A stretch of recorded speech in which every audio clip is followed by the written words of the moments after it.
Stories from 3 Simple Steps is an interview series based on the book 3 Simple Steps by New York Times best-selling author Trevor Blake. This video series is produced and hosted by Allison Phillips, a fellow 3 Simple Steps reader and the creator of storiesfrom3simplesteps.com.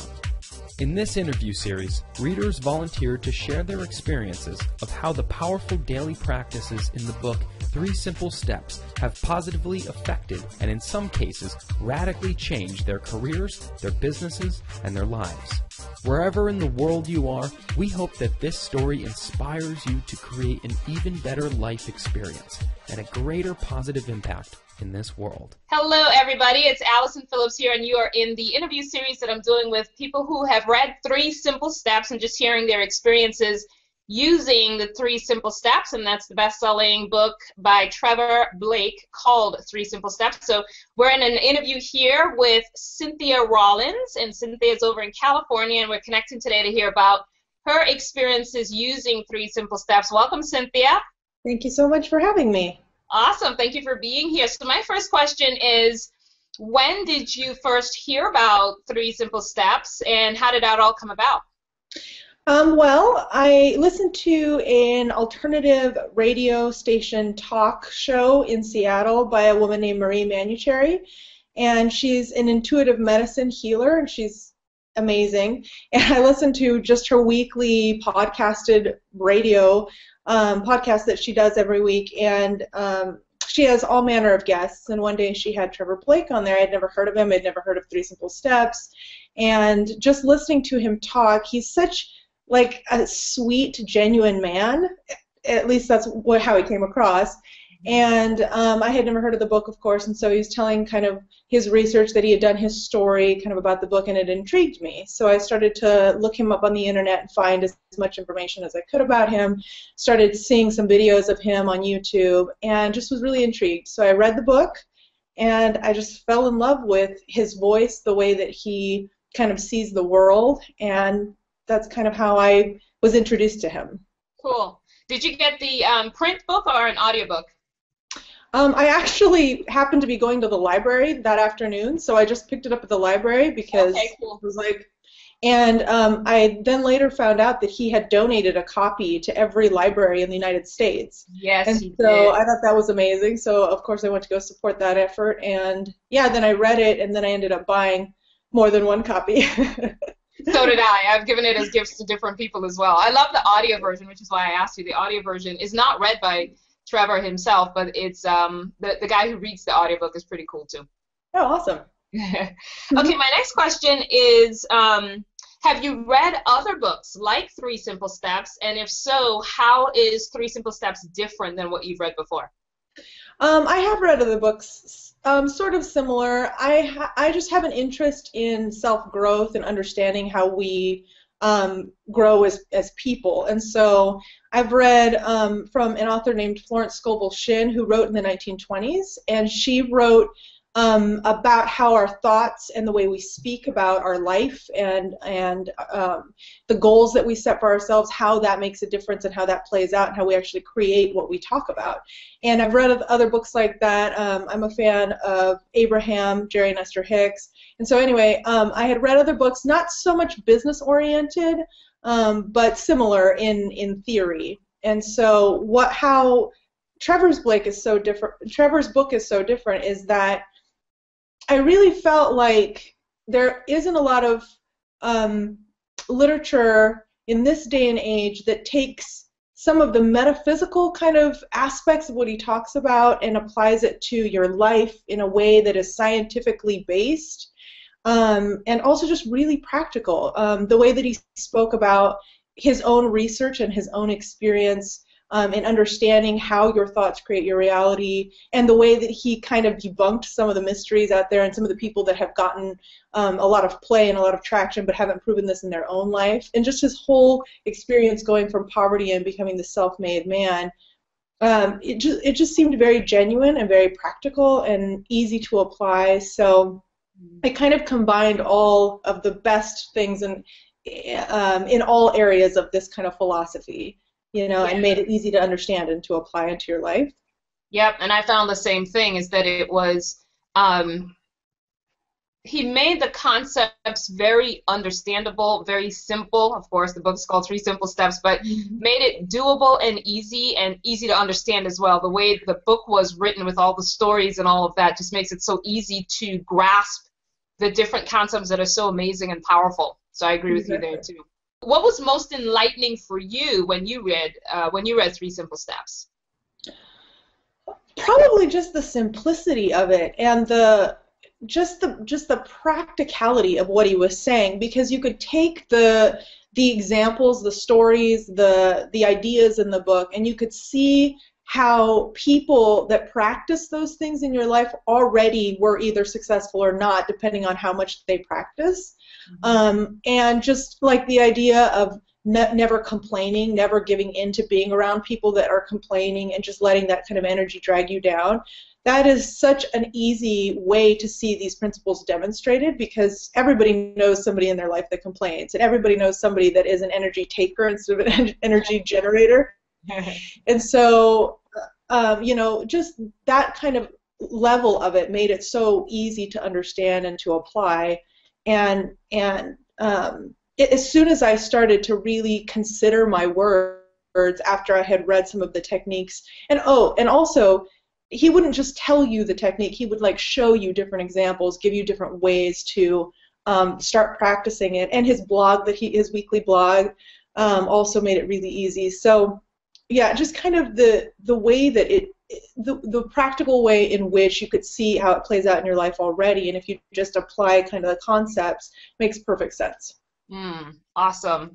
And what are you using Three Simple Steps mainly for business or mainly for life, or both? Both.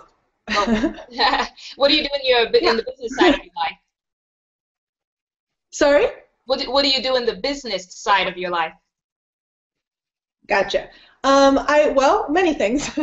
Mostly I do designing and writing, and when I actually started down this path of trying to figure out exactly what I wanted to do to be happy and to feel like I was living a passionate, purpose-filled life, and so therefore I was reading all these books, and Three Simple Steps became one of those books. In that whole process, I just really felt, you know, like there was a bigger calling that I could be doing, and so I was transitioning. I was actually the chief financial officer at a system of community clinics, and I had been doing that for 7 years, and I enjoyed it, but I also didn't really feel like it was exactly what I wanted to be doing. It felt more bureaucratic and felt less like I was really in there helping people and really feeling like I was of service. And so I transitioned away from that. And part of my responsibilities at that previous position was to do design, the kind of the creative side of it. And so I enjoyed that, so I started a creative company.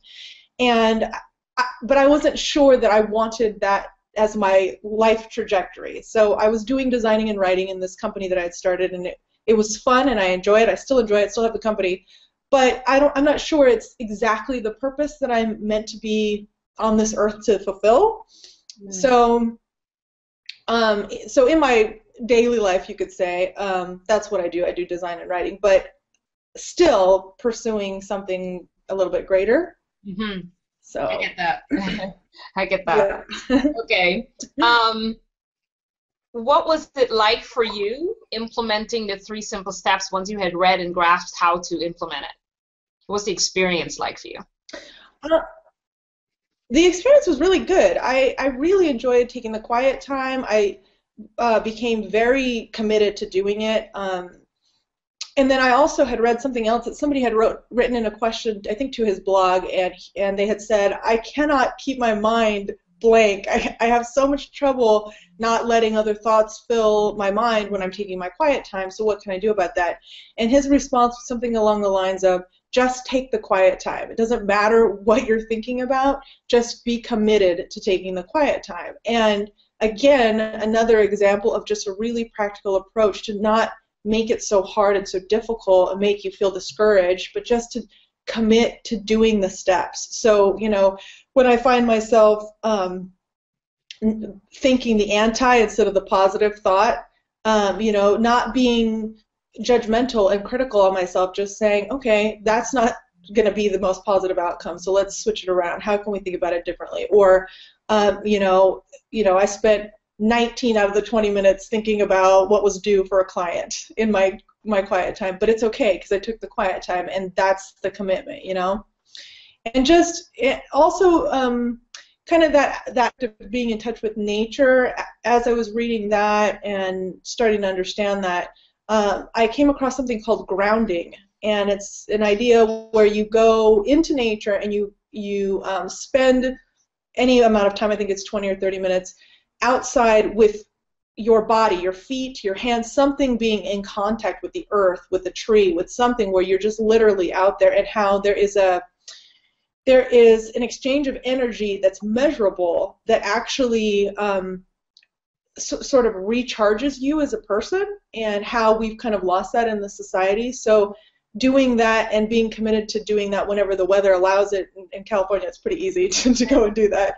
But just being committed to that and experiencing that, all of these things together really have helped me switch. So I find that now it's not that difficult to spend time, being committed to the simple steps. Probably the hardest of the three for me was setting intentions, because I'm not always super clear as to what I want to do in the future, where I want to go, what I want to be. So, taking time to visualize that is probably the most challenging of the three steps.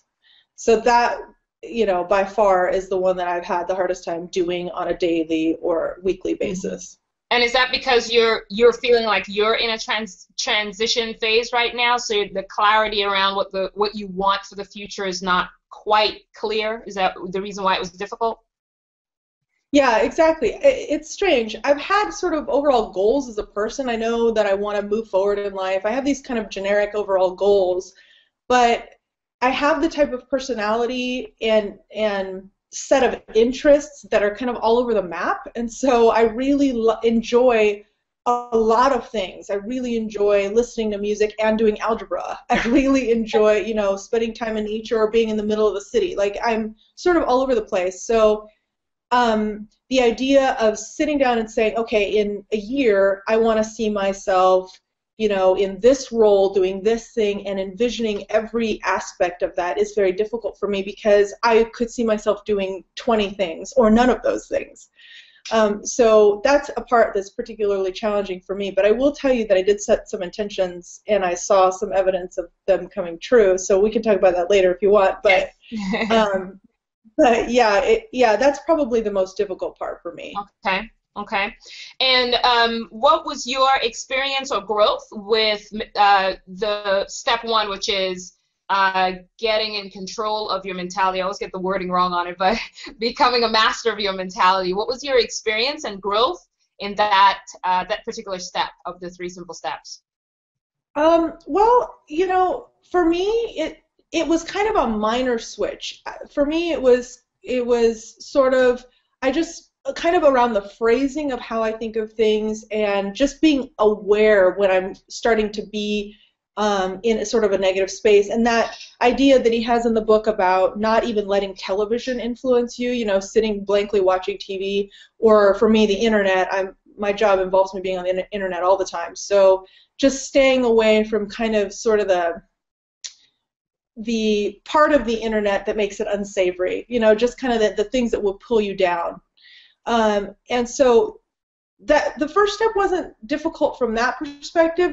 What was probably more difficult was being around my existing family and friend structure when they started to go into a negative place, and trying to navigate, there's always some level of politics in any relationship, so trying to navigate being around people and being committed to spending time with people who you love and care about, but also having a mentality shield around those people. And how do you do that with love and with kindness and with respect, and in a way that doesn't alter the relationship in a negative way? So so that part was probably most challenging. But luckily, a lot of people in my life know that I read Three Simple Steps because I talk about it a lot. And so I can kind of be like, mentality shield, with some of the closer people, and be like, you got to stop talking about this. It's too much. We got to move on. So luckily, I have that type of dynamic with a lot of the relationships that I have. But like especially, I've started a new job, so especially with my new job, when people are just going into negative town, trying to navigate how do I exactly stay present and stay committed to what we're working on, but not get enrolled into the craziness, And what have you done with that, since this is kind of new to you, the new job and everything? Well, I've done a couple of things. I have literally gotten up and walked out because it's been too much.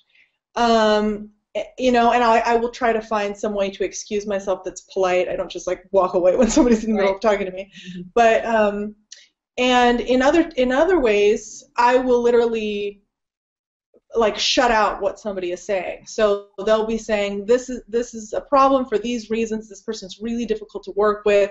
You're going to experience that they have these issues, and you're going to have trouble with all these things. And instead of listening to that, I like focus on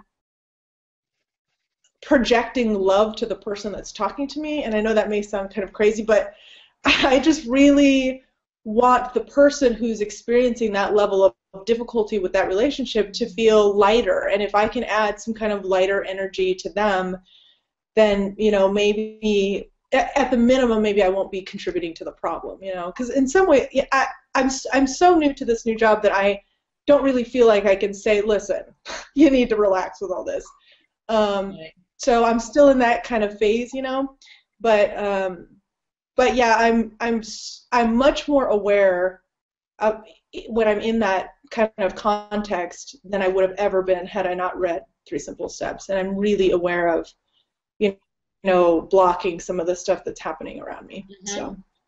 And in the first step of the mentality shoot, where he talks a lot about blocking out media, what shifts did you make as a result of becoming more aware of that? Just even practical things, like I will mute it during commercials, and I will, like before, if something looked interesting, based on some sort of sensational tagline, I would just click on it and read and see what it was about. And now I'm just really aware of that, like especially if it seems like it's going to be sort of gossipy or just in some way negative or critical of the person that they're talking about. Like I'm much more aware of not getting involved with those kind of conversations. And also, I started to subscribe to some of the media efforts that are trying to report on more positive things. Like there's a company called Upworthy. I think it's a nonprofit, and they send you articles. Have you heard of them before? I've heard of them, yeah. Yeah. Yeah, so they send you kind of daily articles on the good things that are happening in the media. But even with that, I feel like I have to be careful, because some of the times the things that seem like good, uplifting things can be uplifting because they're tearing some other opinion or some other group that has a different opinion down.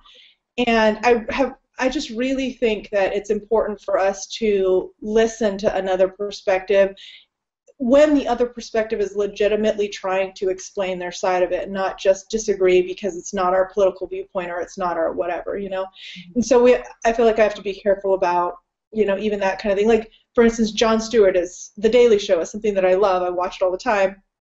But ever since I read Three Simple Steps, the Jon Stewart show, Jon Stewart, who I love, can be very, very tearing down of a person or of an organization. And sometimes I'm like, I can't listen to you, John. Not tonight. You're on a rampage and it's too much. Mm-hmm. So I just feel like I have to be careful to really pay attention to the media. What are they saying? What are they trying to get us to think or believe? And just because it might not be my specific philosophy, I don't need to mock it, and I don't need to hope for their harm or their demise. I just need to listen. What is it that they're trying to say? And sometimes they're not trying to say anything, and that's important. We got to get that out of our kind of perspective. But Yeah. So That's I've a just been great point. really listening. Yeah. Yeah. The cool thing that I just heard you say is that you're in your mind trying to discern what the intent of the content Mhm. is there to do, because there's always an intent, right? A commercial's intent is to get you to buy. You know, the media Exactly. who's doing coverage of one thing or another, their intent, they always have some ultimate intent, which is to get Sure. you to do something, which is, you know, sometimes it's, I want them to react so much that they come back for more, you know, I want to make it so Exactly. sensational that they come back for more, you know, get them hooked Hmm. and, you know, all these different things. So that's a wise way to look at it. What are they trying to get me to do here? And, you know, are they trying to manipulate my mind and get me to think in ways that are out of alignment with who I want to be? And that's a great way to look at it, is really look at the intent of the media. And I know in for our viewers, in Trevor's book, he talks a lot about how to keep your mentality shield and really become a master of your mentality Hmm. in the face of a lot of media. He also gives you a lot of step-by-step instructions or a lot of ideas for what to do, like in your situation when you're in the workplace and you're in the middle of a meeting and everybody is going to town on what's all terrible about one thing or another. And he has some Yeah. really great ideas for how to do that, some of which you've implemented yourself. Um, so tell us a little bit about how quiet time has now. So how long have you been doing the three simple steps? Oh, let's see. I think it was maybe June, Oh, okay. June So it's last year when I read it. okay. June of 2012. Okay, cool. All right.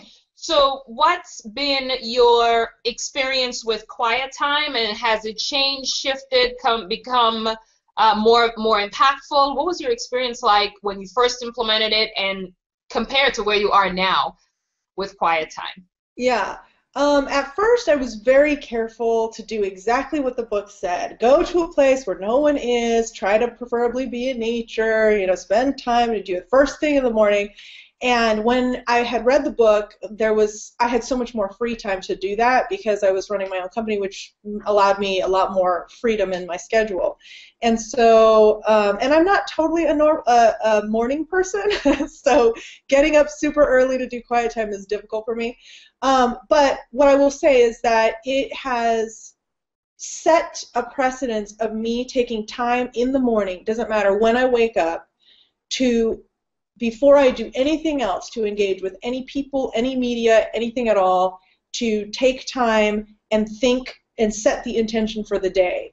Even if I don't wake up with 20 minutes of time to spend doing quiet time, because I know the value of it and because I saw the value of it in the time when I did have more flexibility in my schedule, it has really solidified in my mind the importance of setting the intention for the day. So sometimes I'll do quiet time in the morning and sometimes I'll do quiet time in the evening, just whenever I can, fit it into what's going on. But every single morning I wake up and I say something along the lines of, today is an amazing day. I'm going to have an amazing encounter, and whatever I contribute to the world is going to make the world a better place. Something along those lines, so that I am sure in the morning, early on, that that's how I'm approaching the day. Even if it's raining, even if I know I've got this project that I don't want to work on, whatever it is, I'm doing that. I'm setting the intention for the day. And So. you talked about realizing the value of quiet time. What was that value for you? Um, just the value is that it's something that we should be doing, that we overlook all the time, and that it adds tremendously to my sense of peace, my sense of purpose for the day, and just it's almost like self-care in a way, because you're starting the day with spending time focusing on generating creativity and generating positivity, and when you do that, I feel like it really impacts the day. It's different. And when I was very, very strict about it, the days that I would miss for whatever reason, if I had company or whatever was going on, I really felt the difference. And that was interesting to me because I would What not was have the felt that. difference? What was the difference that you felt? I felt like I was always trying to catch up for the day. Like I had started it off almost like when you wake up and you didn't hear your alarm and you're a half an hour late or something.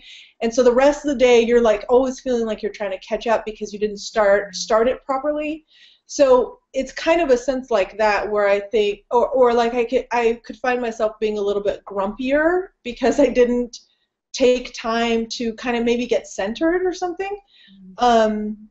But yeah, there was a distinct difference. And I even, one time I had my brother, I used to live in San Diego, so my brother came and visited me, and there was a lot going on that weekend. We had like his friend was there, we had this big birthday weekend. It was kind of crazy madness.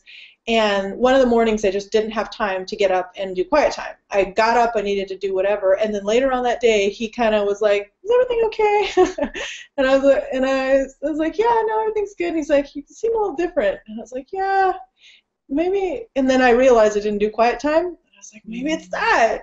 So I don't know that it was specifically that, but you know, he mentioned something that day, that same day, that I hadn't done it. So I'm thinking it is related. And have people around you noticed a difference in you since you've been doing 3 Simple Steps, and what have they noticed? Well, they've noticed how much I tell them to read the book. I would say that they've noticed more the things that have happened since I've read the book, and they've noticed, like, I really, with my closer friendships and my family, I really don't allow complaining, like, at all. So I would say that's the major issue.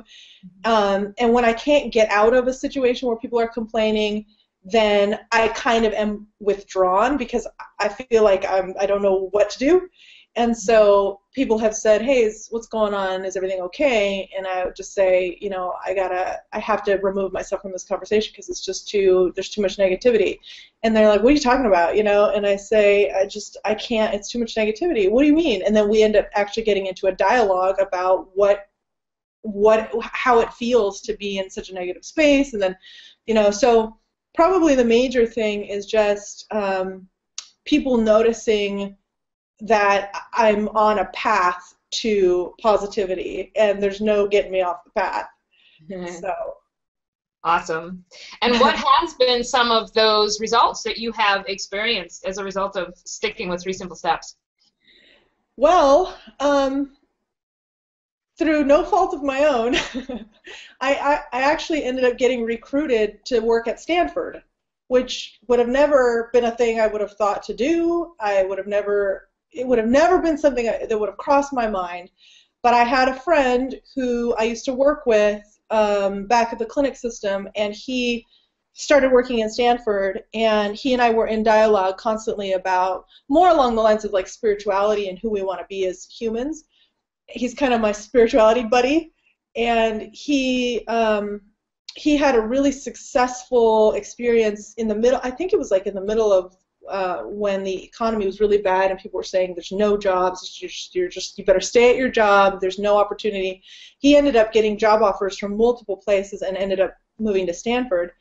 And then he was in a meeting one day, and his boss said there's this position that's open, and they described the position for a designer and a writer within the philanthropic department of Stanford. And he said, "Oh my goodness, Cynthia, this job was written for you. It was written for you." And I was like, "I don't want to leave my company. I don't want to go work at Stanford.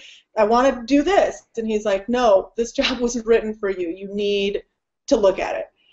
And so I did, and it's kind of a longer story, but basically I read 3 Simple Steps, I created a resume, I read a blog post that Trevor had said about that he had written about resumes and how to produce them.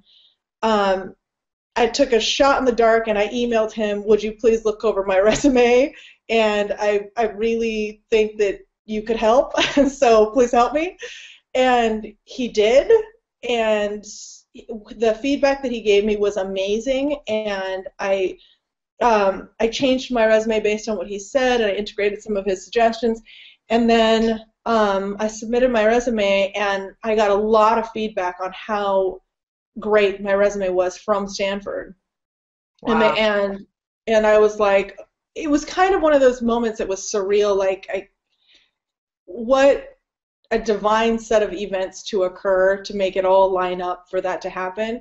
And I had actually set a financial intention back in 2012 for the end of 2013, and their salary, whatever their salary offer to me was higher than the intention that I had set, and I had been a little anxious about that because I'm leaving out a lot of details, but basically to live in this area is very, very expensive, and so I was anxious about moving up here and all that, and so I had set this intention. I was thinking, man, do I really have the right to ask for this much money?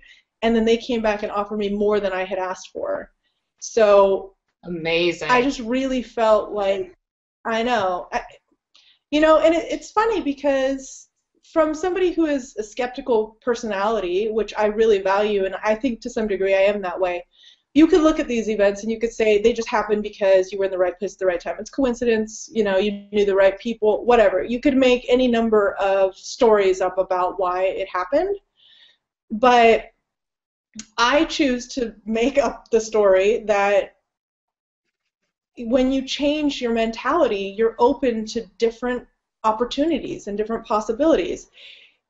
Based on who Trevor seems to be, obviously I don't know him, but how he seems to be and how genuinely he seems to want to care and help, the way he wrote the book motivated me to write him specifically and say, can you help me with this? And his genuine desire to help people grow kind of made the whole thing real on some level and made it true. What he was saying in the book made it completely true. And so it was sort of magical from that perspective. Like, I really felt a boost of confidence, and I felt like it was amazing that he would take the time to do that. And I think that confidence carried over in my interviewing with Stanford, in the way that I projected myself through the resume and in person, and just being confident in my goals and intentions as a person. I just really feel that made the difference, especially working there now. People at Stanford are incredibly high caliber, incredibly intelligent individuals who are at the top of their game, and it's an honor to work there, So given that it wasn't even on my radar 6 months before now, and the fact that I'm working there now is just kind of an amazing thing to me. Yeah, and in alignment with where you saw yourself financially by the end of this year. Exactly. Yeah. Anything else? Any other stories or experiences that you had using 3 Simple Steps that you want to share? Just in that the whole mentality shield thing has changed my personal relationships tremendously. Like, how so? We just don't spend time complaining.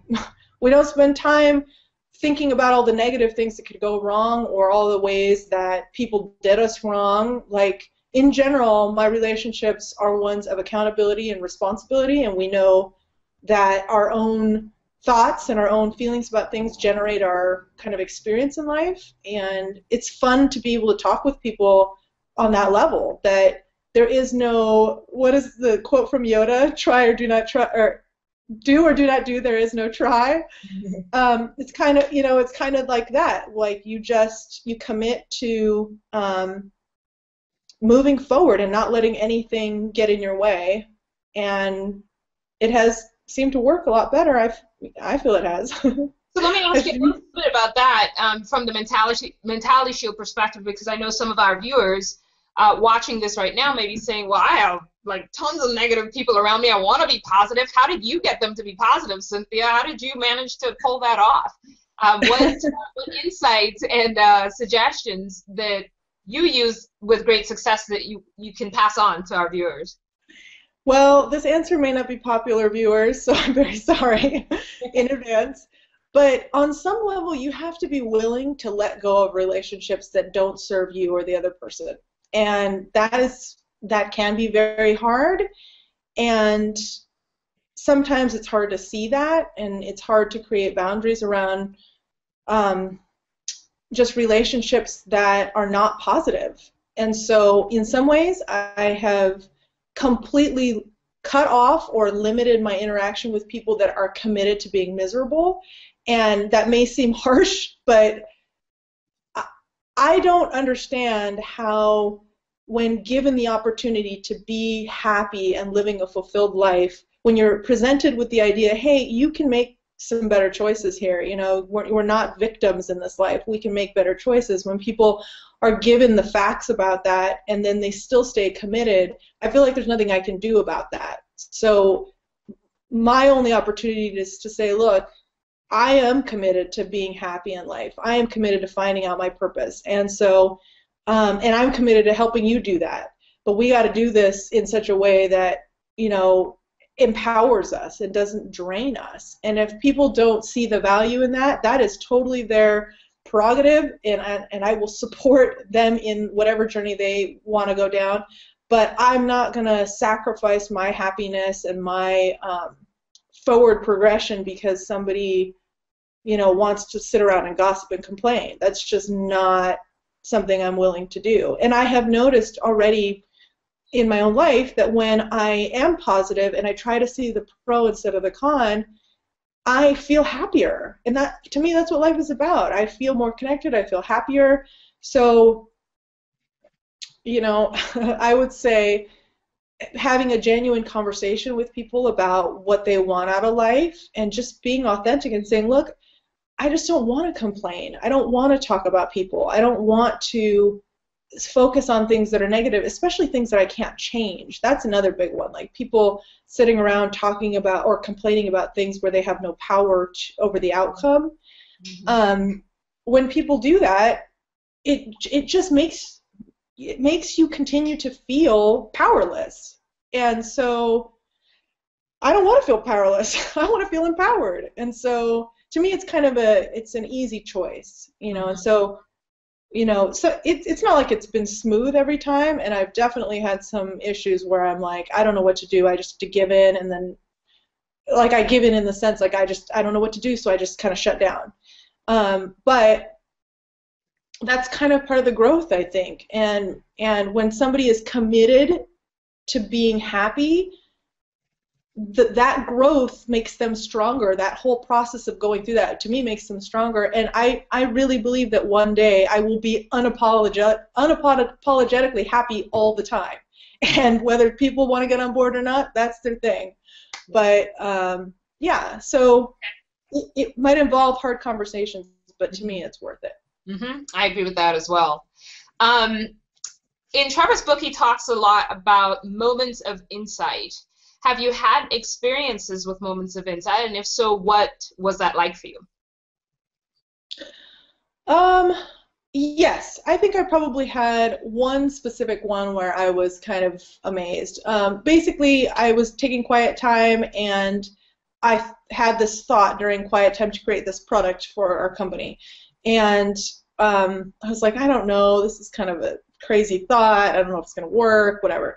So I started to kind of put out feelers among my friends, hey, people that I know that own businesses, would you do this in your company? Is this something of value to? Yeah, I actually think that's a really good idea, you know. And so we started kind of throwing around this idea for this product, and then almost like magic, things started to align where, like, I would be watching a show and the person on the show would be using something similar, but in a totally different context. And I'm like, wow, that's really interesting and strange. And then, you know, I'd be talking to somebody and they'd say something, oh, well, you know what we really need is something like this, and they would name the exact thing that I was working on doing.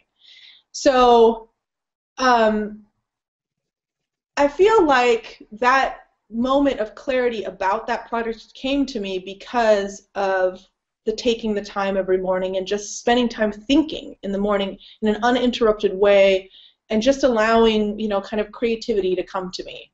And so we're still developing that product, and we'll see where it goes, but it was kind of like that, where I think before, if I had had that thought, I might not have paid any attention to it because I would have just thought it was something that happened in passing or whatever. But because I was intentionally setting aside time to be sort of creative and be intentional, then it had much more value and it seemed much more doable to me. So yeah, and a lot of what you shared I've heard from others too, where these incidents start happening, Trevor calls them clues, and making sure that you walk around the world with your eyes wide open, because these clues are going to start coming. And so other people I've talked to have felt that too, where they get an idea and then all of a sudden people all over start either mentioning something like it, talking about it, but not really, but you're getting all these clues that are, and you use these words as well, in alignment with that thing, that moment of insight that you had. And I have had the same thing where, you know, I'd have an idea for something and all of a sudden I'd be in these, and I'm not on Facebook much at all, but I'd be in a Facebook thread where like 8 people are talking about the same thing. I'd be like, that's cool. Okay, you know what? Like right after it happened to me, so I totally get that, and it feels almost miraculous when the idea hits you, and it also feels kind of like Twilight Zone, where you know the idea hits you, and then all of a sudden, everybody around you starts dancing to the tune. You know, and you're like, oh my gosh, maybe I ought to be doing this. Now everybody's singing the same song all of a sudden, you know. But I totally get that. Yeah, that's awesome. Yeah. How about that in Trevor's book he talks about that inner sense of knowing. Have you felt that in your own life or business, and what was that experience like for you? You know, I struggle with this so much. This is a really, I think, important area for everybody, and I feel like this is probably the biggest challenge for me. I feel like I am getting better in the sense that I'm starting to trust more, but a lot of the time I feel like I don't know, and that I'm just doing the best I can. And so the thing for me is I don't know whether or not I do hear that sort of inner voice and then I disregard it because I don't trust it, or if I just don't hear it at all, you know. So that's something that I'm struggling with as a person, which is why I think I'm still struggling with my purpose and the direction that I want to go. But in terms of the value of it and my experience with it, it's super clear to me that that is probably the #1 thing we should all be working towards. Getting this kind of sense of knowing, trusting in our own intuition, trusting in our gut about things. Because I think a lot of the time, too, in our culture, we're kind of raised to not really focus on our guts. We're supposed to, you know, what's the best option on paper? You know, what do you think you should do based on your intellectual capacity to weigh your options? And I think that especially was true of my upbringing, and so it's been harder for me to kind of get into that feeling place and trust what I'm really truly feeling, and whether or not the feeling that I have is based on a true kind of sense of knowing, or if it's being motivated sort of by fear. So that's kind of where I struggle with that. And I think I definitely have a lot more room to grow in that area, but it has become a priority in a way that I think it would not have had I not read 3 Simple Steps.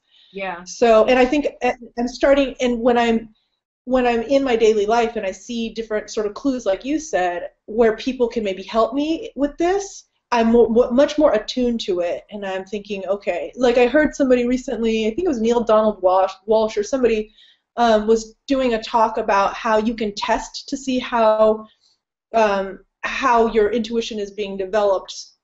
So stuff like when you go into the office in the morning, and let's say you have an elevator in your office, you go to the elevator and you push the button and then ask yourself, will there be people in this elevator and how many? And he says that we have such a sense of knowing that if we are really in alignment and attuned to our sort of intuition, then we can know that in advance. So you're supposed to kind of do these little tests every day, or when you click into your email, before you look and see your account, ask yourself, how many new emails are there? And so then you kind of like sort of play this game, and then you kind of maybe go from being in your head about it. Well, I got 7 yesterday, I got 6 the day before. Let me take the average of the 2, and maybe I got 6 today or whatever. Instead of going in your head about it, really drop down into your gut. How many do you know you have?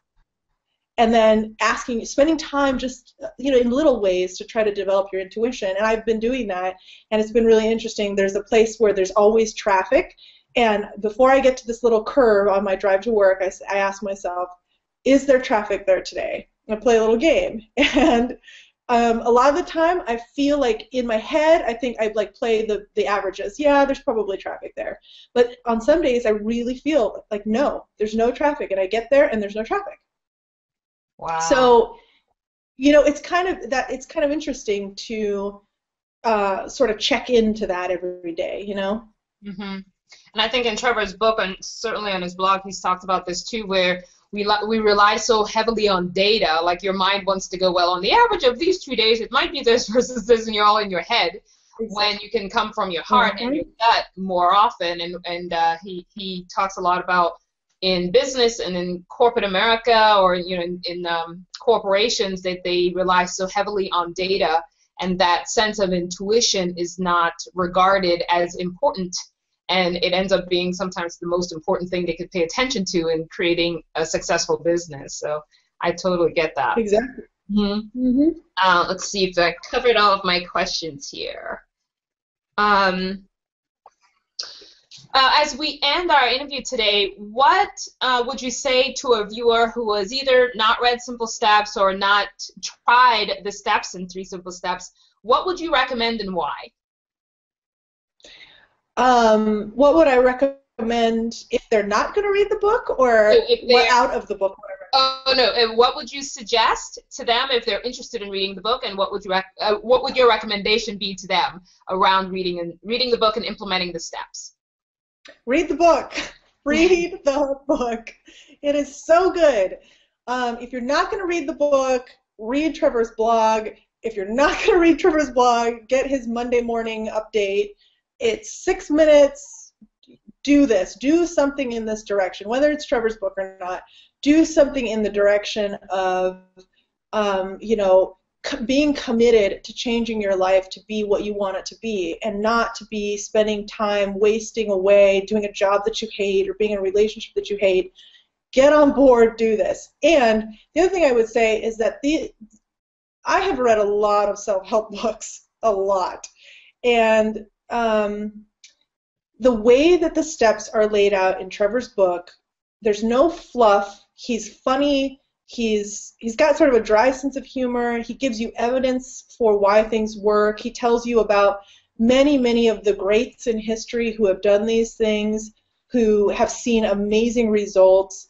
My own personal experience with him is that he is 100% committed to this and believes in it 100%. And so it's easy. It's not difficult. Even if you do one of the 3 steps, your life will dramatically improve. And if you, and if you're really committed, there's a section in the book where you make a commitment. You write down your commitment to a change, and when you commit like that to something, for me at least, it feels like you're sort of turning the page in your life and you're really taking charge. And so it's so easy. It's so helpful. I read the book in a day. So please read this book. It will change your life. Thank you so much, and I appreciate you taking the time to just share what your experiences were with reading 3 Simple Steps, so that we could share with the world the experiences that they can have in embracing and implementing 3 Simple Steps in your life. So I thank you, Cynthia, for spending this time with me. Thank you so much. It was fun. Thank you. You too, and you have a fabulous day. Okay, you too. Okay, bye-bye. Thank you for joining us for another interview in the Stories from 3simplesteps.com series. If you feel this story would inspire and encourage someone you know, we invite you to send them to storiesfrom3simplesteps.com. If you are implementing 3 Simple Steps and you feel inspired to share your experience, we would love to interview you and to have your experience inspire others. Simply go to storiesfrom3simplesteps.com and click the button to share your story.